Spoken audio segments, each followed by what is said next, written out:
টাকা পয়সা কে না চায়, সবাই চায় কোটি টাকার মালিক হতে, কিন্তু কেউ জীবনে পারে, আবার কেউ সারা জীবনই গরিব থেকে যায়।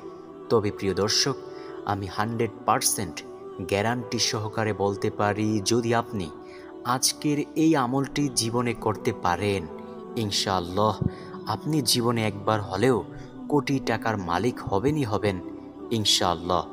আর এই আমলটি নবীজি সাল্লাল্লাহু আলাইহি ওয়াসাল্লাম তার এক সাহাবীকে বলে দিয়েছেন। তাই প্রিয় দর্শক, নবীজি সাল্লাল্লাহু আলাইহি ওয়াসাল্লাম যে আমলের কথা বলেছেন, সে আমলটি আপনার করা একান্ত জরুরি। আর সে আমলটি হলো সূরাতুল ইখলাসের একটি গোপন আমল। তো আজকের ভিডিওতে এমন সূরাতুল ইখলাসের 5টি আমলের কথা বলবো, আর এই একটি আমল সহকারে বলে দেব ইনশাআল্লাহ, যে আমলগুলোর কথা শুনলে আপনি অনেক উপকৃত হবেন ইনশাআল্লাহ। তো চলুন একে একে প্রত্যেকটি আমলের সাথে আপনাদেরকে পরিচয় করিয়ে দেই। সর্বপ্রথমে যে আমলের কথা বলবো, সে আমল হলো সূরাতুল ইখলাসকে ভালোবাসা। নবীজি সাল্লাল্লাহু আলাইহি ওয়াসাল্লাম বলেন, ও সাহাবে কেরাম, তোমরা কি জানো সূরাতুল ইখলাসকে ভালোবাসলে কি হয়? সাহাবে কেরাম বলল, না ইয়া রাসূলুল্লাহ সাল্লাল্লাহু আলাইহি ওয়াসাল্লাম, আমরা জানি না। তখন নবীজি সাল্লাল্লাহু আলাইহি ওয়াসাল্লাম বললেন, যে ব্যক্তি সূরাতুল ইখলাসকে ভালোবাসে, রব্বুল আলামিন তাকে ভালোবাসে। সুবহানাল্লাহ।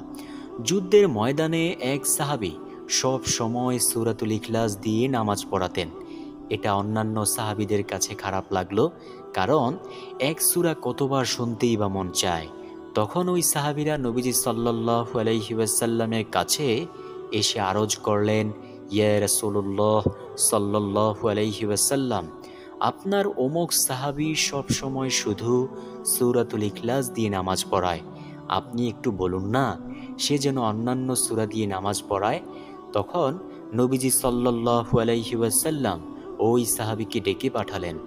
নবীজির ডাক শুনে ওই সাহাবী নবীজির কাছে আসলে নবীজি সাল্লাল্লাহু আলাইহি ওয়াসাল্লাম বললেন, ও সাহাবী, তুমি নাকি সব সময় দ্বিতীয় রাকাতে সূরাতুল ইখলাস দিয়ে নামাজ পড়াও, এটা কেন করো? তখন ওই সাহাবী বলল, ইয়া রাসূলুল্লাহ সাল্লাল্লাহু আলাইহি ওয়াসাল্লাম, আমি সূরাতুল ইখলাসকে অনেক ভালোবাসি, তাই আমি এই সূরাতুল ইখলাসকে প্রতি দ্বিতীয় রাকাতে পড়ি। তখন নবীজি সাল্লাল্লাহু আলাইহি ওয়াসাল্লাম অত্যন্ত খুশি হয়ে বললেন, ও সাহাবী, তোমার মনের কথাটি কি সত্যি? যদি তোমার অন্তরের কথাটুকু সত্যি হয়ে থাকে, যদি তোমার মুখের কথাটুকু সত্যি হয়ে থাকে, তাহলে জেনে নাও, যে ব্যক্তি সূরাতুল ইখলাসকে ভালোবাসে, স্বয়ং আরশের মালিকও তাকে ভালোবাসে। সুবহানাল্লাহ, আল্লাহু আকবার। তাই প্রিয় দর্শক, আমাদের একমাত্র কর্তব্য হচ্ছে আমরা সূরাতুল ইখলাসকে ভালোবাসবো। রব্বুল আলামিনও আমাদেরকে আমরা সূরাতুল ইখলাসকে ভালোবাসবো, রব্বুল আলামিনও আমাদেরকে ভালোবাসবেন ইনশাআল্লাহ। দ্বিতীয় নাম্বার আমল হলো সূরাতুল ইখলাস পাঠে পবিত্র কোরআনুল কারীমের খতম পাওয়া যায়। নবীজি সাল্লাল্লাহু আলাইহি ওয়াসাল্লাম একদিন সকল সাহাবীদেরকে বললেন, ও সাহাবীরা, অর্থাৎ যারা সেই মজলিসের মধ্যে বসেছিল, অর্থাৎ নবীজির সেই মজলিসের মধ্যে যারা বসেছিল, ওই সাহাবীদেরকে নবীজি ডেকে বললেন, ও সাহাবীরা, তোমরা আমার নিকটে এগিয়ে এসে বসো। আমি তোমাদেরকে আজকে এমন একটি আমলের কথা বলবো, যে আমলের কথা শুনলে তোমরা একেবারে আনন্দে পাগলপাড়া হয়ে যাবে। সাহাবায়ে কেরাম তো ছিল আমলের জন্য পাগলপাড়া। সাহাবায়ে কেরাম নবীজির সামনে এসে বসলে নবীজি সাল্লাল্লাহু আলাইহি ওয়াসাল্লাম বললেন, ও সাহাবী শোনো, যদি তুমি সূরাতুল ইখলাসকে একবার পাঠ করো, আল্লাহ তাআলা তোমাকে পবিত্র কোরআনুল কারীম 10 পারা খতম করার সমান সওয়াব দিবে। যদি তুমি 2 বার পাঠ করো, আল্লাহ তাআলা পবিত্র কোরআনুল কারীম 20 পারা খতম করার সমান সওয়াব দিবে। যদি তুমি 3 বার পাঠ করো, আল্লাহ তাআলা পবিত্র কোরআনুল কারীম সম্পূর্ণ খতম করার সমান সওয়াব দিয়ে দিবে। সুবহানাল্লাহ, আল্লাহু আকবার। প্রিয় দর্শক, আপনি যদি চান যে পবিত্র কোরআনুল কারীমের খতম পেতে, তাহলে আজকের পর থেকে সূরাতুল ইখলাসকে অবশ্যই বেশি বেশি তিলাওয়াত করুন। ইনশাআল্লাহ পবিত্র কুরআনুল কারীম খতম করার সমান সওয়াব পেয়ে যাবেন। তৃতীয় নাম্বার আমল, যে ব্যক্তি সূরাতুল ইখলাস দৈনিক 10 বার পাঠ করবে, আল্লাহ রাব্বুল আলামিন জান্নাতের মধ্যে তাকে 2টি উত্তম মহল দান করবেন। সুবহানাল্লাহ। চতুর্থ নাম্বার আমল, সূরাতুল ইখলাস দৈনিক যে ব্যক্তি 200 বার ওযুর সাথে পাঠ করবে, আল্লাহ রাব্বুল আলামিন তাকে বিশেষ কিছু পুরস্কার দান করবেন। যেমন সর্বপ্রথম পুরস্কার হলো রব্বুল আলামিনের পক্ষ থেকে তার জন্য 300টি রিজিকের দরজা খুলে যাবে। আল্লাহ রব্বুল আলামিনের 300 গুসার দরজা বন্ধ করে দিবেন। রব্বুল আলামিন তাকে 2000 রাকাত নফল সালাত আদায়ের সমান সওয়াব দিয়ে দিবেন। সুবহানাল্লাহ। এবং তার জন্য 70টি জান্নাতি মহল দান করবেন। প্রত্যেক মহলে থাকবে 70,000 দরজা। সুবহানাল্লাহ, আল্লাহু আকবার। কোন সেই জান্নাত আপনি কি জানেন? যেই জান্নাত সম্পর্কে রব্বুল আলামিন বলেন, তোমরা এমন জান্নাত আমি তোমাদের জন্য বানাইছি যেই জান্নাতে তোমরা যা চাইবা তাই পাইবা। সুবহানাল্লাহ, আল্লাহু আকবার। আর তার জন্য হাজারো লাখ ফেরেশতা তার জানাজায় অংশগ্রহণ করবে। যে ব্যক্তি দৈনিক 200 বার ওযুর সাথে সূরাতুল ইখলাস পাঠ করবে, ইনশাআল্লাহ এই চতুর্থ নাম্বার আমলটিও আমরা করার চেষ্টা করব ইনশাআল্লাহ।